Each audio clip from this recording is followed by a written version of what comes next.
S, வீடு, schools, hotels, store room இங்கெல்லாம் partition wall கட்டணும்னாலும் இப்போ பில்டிங் போனஸோட first choice Renocon Rapid Wall Panels.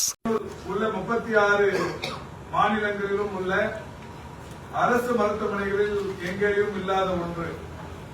தமிழ்நாட்டில் ஒரு 4-5 தனியார் மருத்துவமனைகளில் மட்டுமே இருக்கிற அந்த மருத்துவ உபகரணம் நம்முடைய அரசு மருத்துவமனையில், மாநில அரசு மருத்துவமனையில் 2022 மார்ச் திங்கள் 15ஆம் தேதி திறந்து வைக்கப்பட்டது.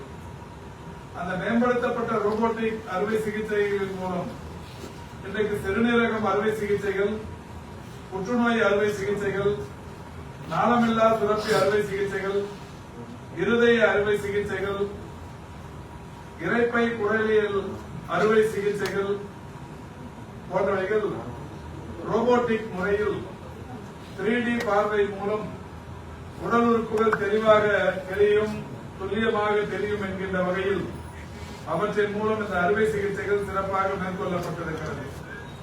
சிறிய அளவிலான சிகிச்சை தழும்புகள் மட்டுமே ஏற்படுவதால் பயனாளர்கள் நீண்ட நாட்கள் மருத்துவமனையில் தங்கியிருக்க வேண்டிய அவசியம் இல்லாத நிலை ஏற்பட்டிருக்கிறது.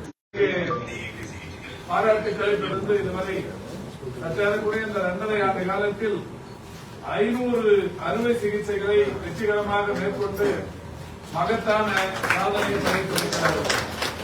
இந்த உரையாற்றுவர்கள் எல்லாம் எடுத்துக் கொண்டதை போல சற்றேறக்குறைய ஒரு 20 லட்சம் ரூபாய் வரை செலவாகிற இந்த பயன் ஏழை எளிய மக்களுக்கு, பாதிப்புக்குள்ளானவர்களுக்கு இன்றைக்கு அரசின் சார்பில் விலையில்லாமல் செய்யப்பட்டு அவர்களுடைய உயிர்கள் பாதுகாக்கப்படுகிறது.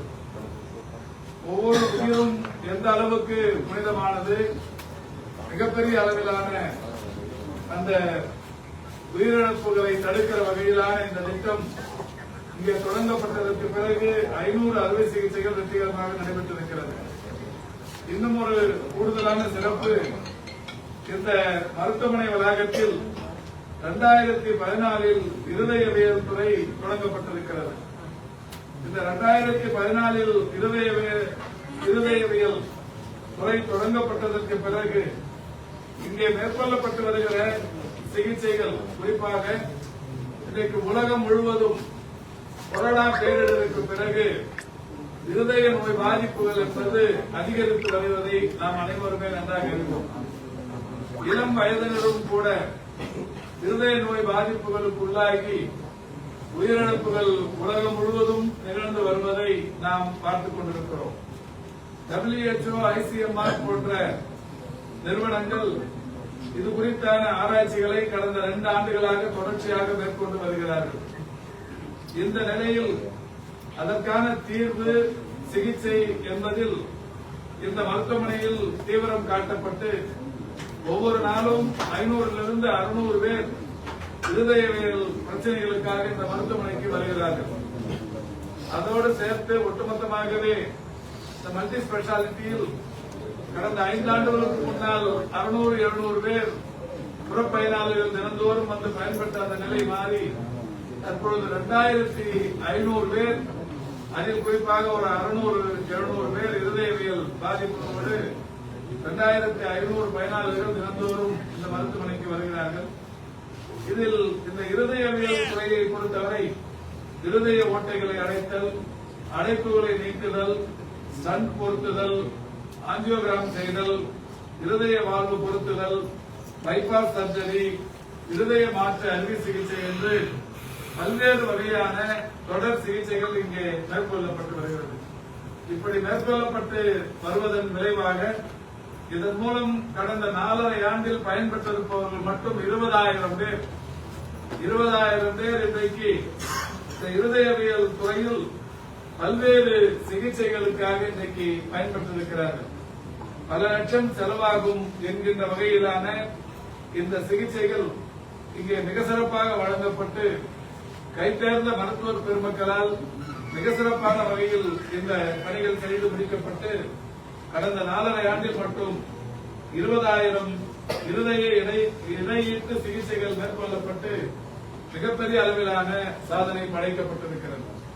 எனவே 20,000 இணையீட்டு சிகிச்சைகள் மேற்கொண்ட மருத்துவர்களுக்கும், செவிலியர்களுக்கும், மருத்துவம் சார்ந்த களப்பணியாளர்களுக்கும், துறை அலுவலர்களுக்கும் பாராட்டுக்களை தெரிவிக்கிற வண்ணமும், இதில் பயன்பெற்ற ஒரு சிலரும் இங்கே பங்கேற்கிற வண்ணமும் இந்த நிகழ்ச்சி நடைபெற்றுக் கொண்டிருக்கின்றது. மருத்துவர் ஒருவர் இங்கே எடுத்துச் சொன்னதை போல உலக அளவில் முதன்முறையாக 73 வயதுள்ள ஒருவருக்கு பெருந்தமணியின் அடிப்பகுதியில் ஏற்பட்ட கிழிவு அறுவை சிகிச்சை இன்றி தோல் நுழைவு கருவியின் மூலம் சரி செய்யப்பட்டுள்ளது. இது தனியார் மருத்துவமனைகளுக்கு சென்றால் 10 லட்சம் வரை செலவாகும். இது இந்த மருத்துவமனையில் விரிவான காப்பீட்டு திட்டத்தின் கீழ் இந்த சிகிச்சை அளிக்கப்பட்டு உலகிலேயே முதன்முறையாக அந்த சிகிச்சை இங்கே மேற்கொள்ளப்பட்டிருக்கிறது. இப்படி பல்வேறு வகையிலான சிகிச்சைகள் இன்றைக்கு இந்த மருத்துவ மையத்தில் வழங்கப்பட்டு வருகிறது. அதன் காரணமாக இன்றைக்கு இந்த மருத்துவமனையில் தினந்தோறும் நோயாளர்கள் என்று சொல்லக்கூடாது, புற பயனாளர்கள் ஏராளமான பேர் பல்லாயிரக்கணக்கில் இன்றைக்கு பயன்பட்டு வருகிறார்கள். இந்த அரசு பொறுப்பேற்றதற்கு பிறகு இந்த மருத்துவமனையில் பல்வேறு புதிய புதிய துறைகள் தொடர்ச்சியாக உருவாக்கப்பட்டு வருகிறது. நான் ஏற்கனவே சொன்னேன், மேம்படுத்தப்பட்ட ரோபோட்டிக் அந்த அமைப்பு, அதாவது அதோடு சேர்த்து உடல் இரைப்பை அறுவை சிகிச்சை துறை புதிதாக உருவாக்கப்பட்டது. சிறுநீரக அறுவை சிகிச்சை துறை புதிதாக உருவாக்கப்பட்டிருக்கிறது. பேட்சி தெரப்பி ஒன்று தொடங்கப்பட்டிருக்கிறது. மாண்புமிகு தமிழ்நாட்டின் முதலமைச்சர் அவர்களே நேரடியாக வந்து கர்ப்ப பரிசோதனைகள் தாய்வழி சீரம் ஸ்கிரீனிங் என்கின்ற ஒரு புதிய அமைப்பினை இங்கே தொடங்கி கருவுற்ற ஓரிரு வார காலங்களில் அந்த கருவில் அந்த குழந்தைக்கான பாதிப்புகள் பற்றிய உண்மை நிலைகளை தெரிந்து கொள்வதற்குரிய ஒரு ஆராய்ச்சி மையம் ஒன்று இங்கே தொடங்கப்பட்டு அதுவுமே மிக சிறப்பான வகையில் இன்றைக்கு இங்கே பயன்பாட்டில் இருக்கிறது. இந்த நிலையில்தான் இந்த மருத்துவமனையில் இன்னும் ஒரு கூடுதல் சிறப்பாக மிக விரைவில் விளையாட்டு வீரர்களுக்கு என்று புதிதாக ஒரு சிகிச்சை பிரிவு ஒன்று இங்கே தொடங்கப்பட்டிருக்கிறது. 7,70,00,000 மதிப்பீட்டில் மிக விரைவில் விளையாட்டு வீரர்களுக்கு என்று ஒரு பிரத்யேகமான ஒரு சிகிச்சை பிரிவு ஒன்று இங்கே தொடங்கப்படவிருக்கிறது. மாண்புமிகு தமிழ்நாட்டின் துணை முதலமைச்சர், விளையாட்டுத்துறை அமைச்சர் திரு உதயநிதி அவர்கள் அந்த அமைப்பை தொடங்கி வைக்கவிருக்கிறார்கள். மிக விரைவில் அது தொடங்கப்படவிருக்கிறது. அதற்கான பணிகள் தற்பொழுது நடைபெற்றுக் கொண்டிருக்கிறது. எனவே அரிய சாதனைகள், சாதாரணமாக தினந்தோறும் நடைபெறுகிற சிகிச்சை முறைகள் என்பது வேறு, அரிய வகையிலான சாதனைகளை அன்றாடம் செய்து வருகிற மருத்துவ பெருமக்கள் நிறைந்த இடமாக இன்றைக்கு அரசு மருத்துவமனைகள் இருக்கிறது என்பதற்கு இந்த ஓமந்தூரார் பன்னோக்கு மருத்துவமனை சான்றாக இருந்து கொண்டிருக்கிறது. அதனால்தான் 4.5 ஆண்டுகளில் 20,000 இருதய இடையீட்டு சிகிச்சைகள் சாத்தியமாகி இருக்கிறது. ரோபோட்டிக் 500க்கும் மேற்பட்ட ரோபோட்டிக் சிகிச்சை முறைகள் இங்கே நடைபெற்று சாத்தியப்படுத்தப்பட்டிருக்கிறது. எனவே இதற்கு காரணமான மருத்துவர்களை, செவிலியர்களை, மருத்துவம் சார்ந்த களப்பணியாளர்களை மக்கள் நல்வாழ்வுத்துறையின் சார்பில் உங்கள் அனைவரின் முன்னும் அவர்களை முன்னாலேயும் பாராட்டுவதை நாங்கள் மகிழ்வோடு பாராட்ட கடமைப்பட்டிருக்கிறோம். அதேபோல் இந்த சிகிச்சைகளில் பயன்படுத்தியிருக்கிற மருத்துவ பயனாளர்கள் இன்றைக்கு பலர் இங்கே வருகை தந்திருக்கிறார்கள். அவர்களுக்கும் எங்களுடைய மகிழ்ச்சி நிறைந்த வாழ்த்துக்களை எடுத்து கூறி, நீங்கள் நீண்ட ஆயுளோடு மிக சிறப்பான வகையில் உடல் நலத்தோடு வாழ வேண்டும் என்றும் நாங்கள் உங்களை அன்போடு வேண்டி கேட்டுக் கொள்கின்றோம்.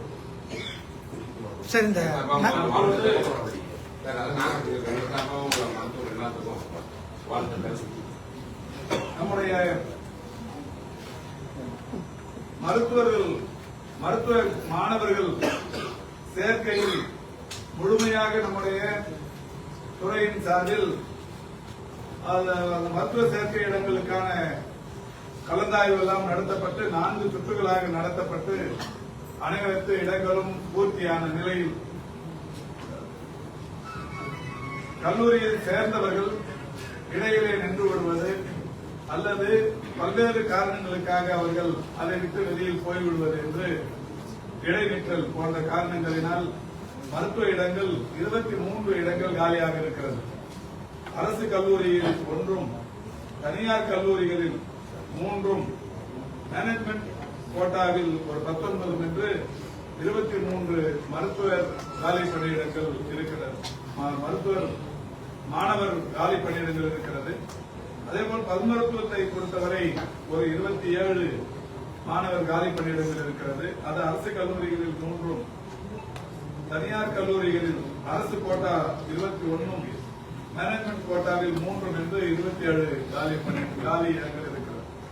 ஆக இந்த 50 இடங்கள் சற்றேறக்குறைய மாணவர்களுக்கான காலி இடங்கள் இருக்கிற நிலையில் மக்கள் நல்வாழ்வுத்துறையின் சார்பில் மாண்புமிகு தமிழ்நாட்டின் முதலமைச்சர்களுடைய வழிகாட்டுதலோடு துறையின் செயலாளர் தமிழக அரசின் முதன்மை செயலாளர் அவர்கள் கடந்த 10ஆம் தேதி ஒன்றிய அரசுக்கு குறிப்பாக மெடிக்கல் கவுன்சிலிங் கமிட்டிக்கு கடிதத்தை அனுப்பி இந்த காலி பணியிடங்களை உடனடியாக நிரப்புவதற்கு அனுமதிக்க வேண்டும் என்று கடிதம் எழுதினார்கள். அதற்கு ஒன்றிய அரசும் தற்போது 17ஆம் தேதி அனுமதி அளித்திருக்கிறது. அந்த அனுமதியின் பேரில் இன்றைக்கு வருகிற 20ஆம் தேதியிலிருந்து 25ஆம் தேதி வரை மருத்துவர் படிப்புக்கான காலி பணியிடங்களை நிரப்புவதற்குரிய கலந்தாய்வு நடத்தப்படவிருக்கிறது.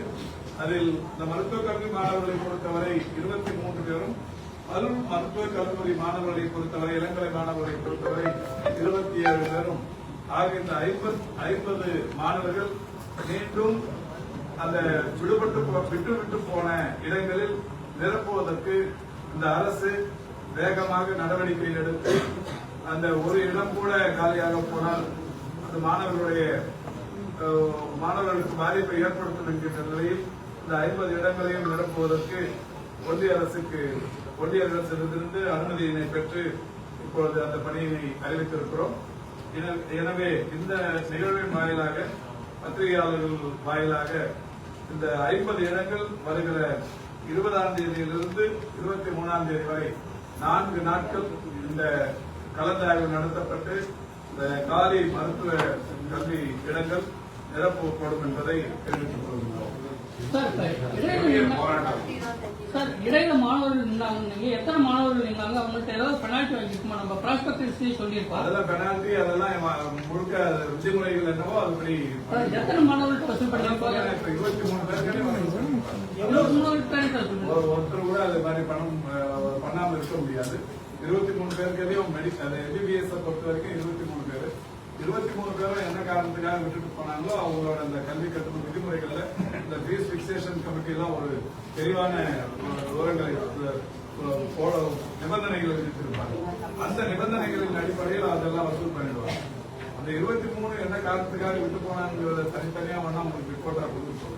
இந்த 23 பேர் எம்பிபிஎஸ், பிடிஎஸ் பொறுத்த வரைக்கும் 27.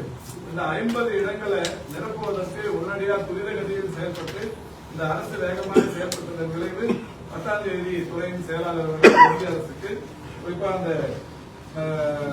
ஒன்றிய அரசு நிர்வாகத்துக்கு சம்பந்தமாக கடிதம் எழுதி ஒப்புதலை பெற்று இந்த மெடிக்கல் கவுன்சிலிங் கமிட்டிக்கு எம்சிசி என்று சொல்லப்படுகிற மெடிக்கல் கவுன்சிலிங் கமிட்டிக்கு கடிதத்தை எழுதி அவங்களும் ஒரு வாரத்துக்குள்ளாகவே ஒப்புதலையும் தந்து 20ஆம் தேதியிலிருந்து 23ஆம் தேதி வரைக்கும் அது நடத்தப்படுகிறது. எனவே ஒரு கல்வியிடம் கூட காலியாக இல்லாத சூழலை இந்த அரசு உருவாக்குவதற்கு நடவடிக்கை எடுத்தது. சரி, இப்ப இந்த செவிலியர்கள் நேற்று முதல் போராட்டம் பண்ணிட்டு இருக்காங்க, கைது செய்யப்பட்டிருக்காங்க. மருத்துவ பணியிடங்கள் காலி பணியிடங்கள் நீங்க சொன்னதையும் சொல்றாங்க. இல்ல இப்பவும் சொல்றேங்க, காலி பணியிடங்கள் இருந்தா அவங்க எல்லாம் வரலாம். காலி பணியிடங்கள் இல்லைங்கிறது தான் உண்மை.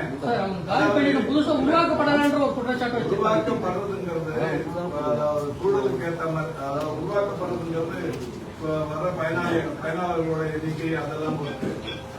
இந்த அரசு பொறுப்பேற்றதற்கு பிறகு 11 மருத்துவக் கல்லூரிகள் திறந்ததுக்கு அப்புறம் 1200 ஒரே நேரத்தில் 1200 புதிய பணியிடங்கள் உருவாக்கப்பட்டு அதுக்கு அவங்களுக்கு எல்லாம் வேலை கொடுக்கும். இதுல பாத்தீங்கன்னா இந்த செவிலியர்களை பொறுத்த வரைக்கும் அவங்க யாரையும் இந்த அரசு புறக்கணிக்கணுங்கிற அந்த நோக்கம் கொஞ்சமும் கூட இல்லை. இவங்க இன்னைக்கு புதுசா இந்த அரசு வந்ததுக்கு அப்புறம் வேலைக்கு வந்தவங்க இல்லை. இவங்க ஏதால ஒரு 8-9 ஆண்டு காலமாக இங்க பணியாற்றிக் கொண்டிருப்பார்கள். வேலைக்கு வரும்போதே இந்த ஒப்பந்த செவிலியர்கள் அப்பாயின்மெண்ட் ஆர்டர்ல என்ன எழுதி கொடுத்து அப்பாயின்மெண்ட் ஆர்டர் என்ன வாங்கிட்டு வராங்க அப்படின்னு சொன்னா அது சொல்றது வெளியில என்ன வேணாலும் சொல்லலாம். ஆனா அப்பாயின்மெண்ட் ஆர்டர்ல அவங்க என்னத்துக்காக ஒத்துக்கிட்டு இந்த வேலைக்கு வந்திருக்கிறாங்க அப்படின்னு சொன்னா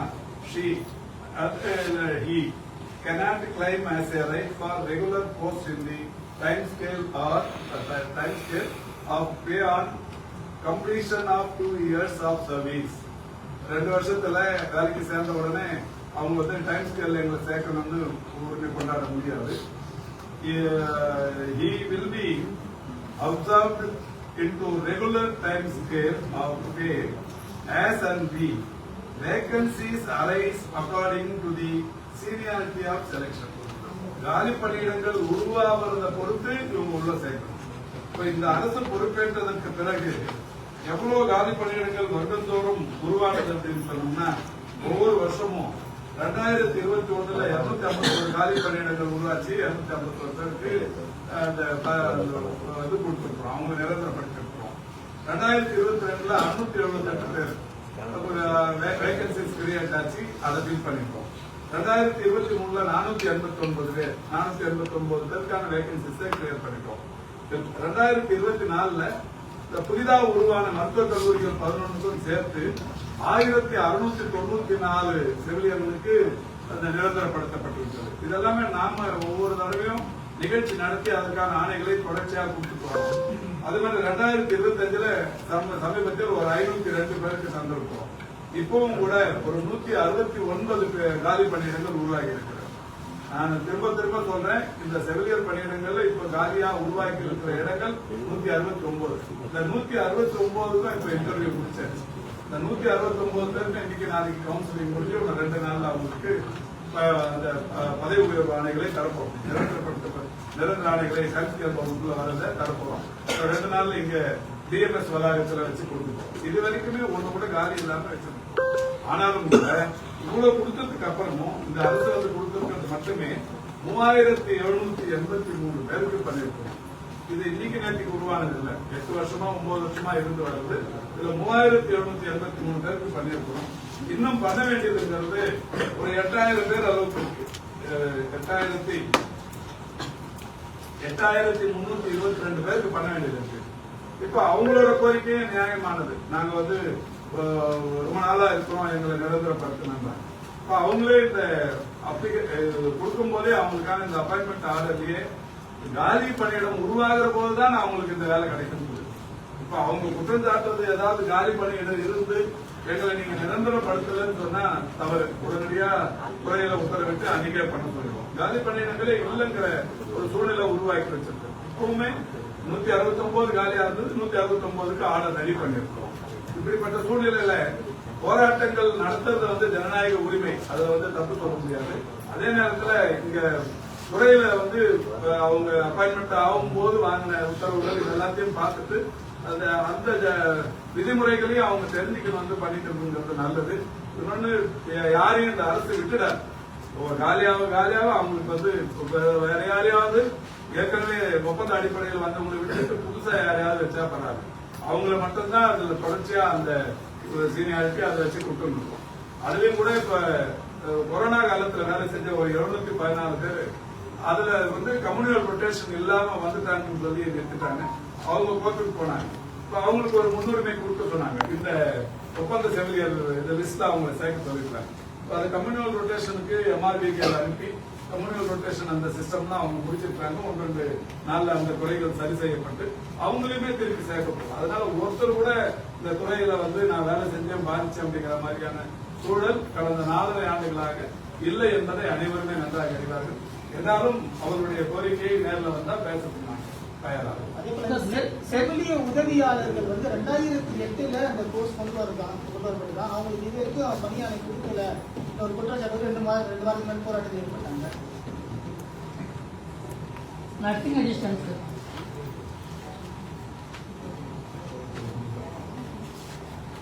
இந்த அரசு பொறுப்பேற்றதற்கு பிறகு புதிய பணியிடங்களை உருவாக்குனது, காலி பணியிடங்களை நடத்துறது, இதுல வந்து ரொம்ப வேகமா தொடர்ச்சியா பண்ணிருக்கோம். இது வந்து நான் தொடர்ச்சியாகவும் சொல்லியிருக்கேன்.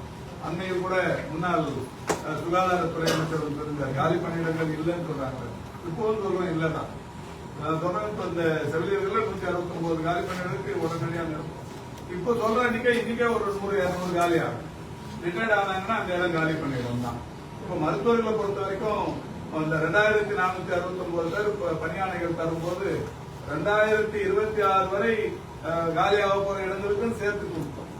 அது கொடுத்ததுக்கு அப்புறமா அதுல ஒரு 600-700 பிஜி டாக்டர் வெளியில போறாங்க, டிஎம்எஸ்பியும் டிஎம்இயும் வெளியில போறாங்க.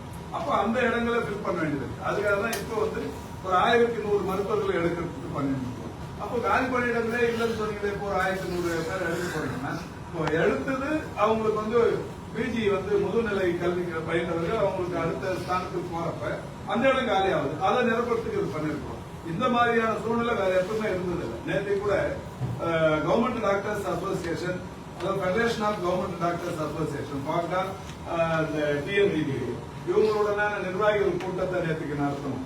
அவங்க 2 குரூப்புமே எல்லாமே நல்லா சொல்லிட்டு போனது என்னன்னா, எங்க வாழ்நாளிலேயே ஒரு 30-40 வருஷமா நாங்க பாக்குறோம், எங்க சர்வீஸ்ல இது வரைக்கும் இந்த மாதிரி வந்து ஒரு வெளிப்படை தன்மையோட அரசு பணியிடங்கள், மருத்துவ பணியிடங்கள் நிரப்பப்பட்டது என்பது இப்போதுதான் முழுமையாக நிரப்பப்பட்டதுங்கிறத மகிழ்ச்சியோடு தெரிவித்து சென்றிருக்கிறார்கள். அந்த தொலைக்காட்சியிலும் கூட டிஎன்டிடி பிரசிடென்ட் சொல்லியிருக்கிறாரு, உங்களுக்கு தெரியும். அந்த அளவுக்கு இது ஒரு நேர்த்தியா பணி நடத்துறோம். எல்லாரும் இந்த தற்காலிகம் அவரோட இந்த செவிலியர்கள் சொல்றது தேர்தல் அறிக்கையில சொன்னீங்களே அப்படின்னு சொன்னாங்க. தேர்தல் அறிக்கையில சொன்னது உண்மைதான். சொன்னதுக்காக தான் இப்ப இது வரைக்கும் 3750 பண்ணிருக்கோம். தேர்தல் அறிக்கையில சொல்லிட்டு இப்ப இந்த எம்ஆர்பி ஒப்பந்த செவிலியர்களுக்கு பணியாணைகள் தராம வேற யாரையாவது புதுசா எடுத்துருந்தா பரவாயில்ல. இப்ப அதுல 3783 பேர் இந்த 4 வருஷத்துல வந்து இந்த பர்மனன்ட் பண்ணிருக்கோம், நிரந்தர பணியாளர்களா மாற்றிருக்கோம். இப்போ கூட மீதி இருக்கிறவங்களையும் ஒருத்தரையும் விட்டுற மாட்டோம். படிப்படியா காலி பணியிடங்கள் உருவாக அவர்களுக்கான இந்த ஆணைகள் தரும்.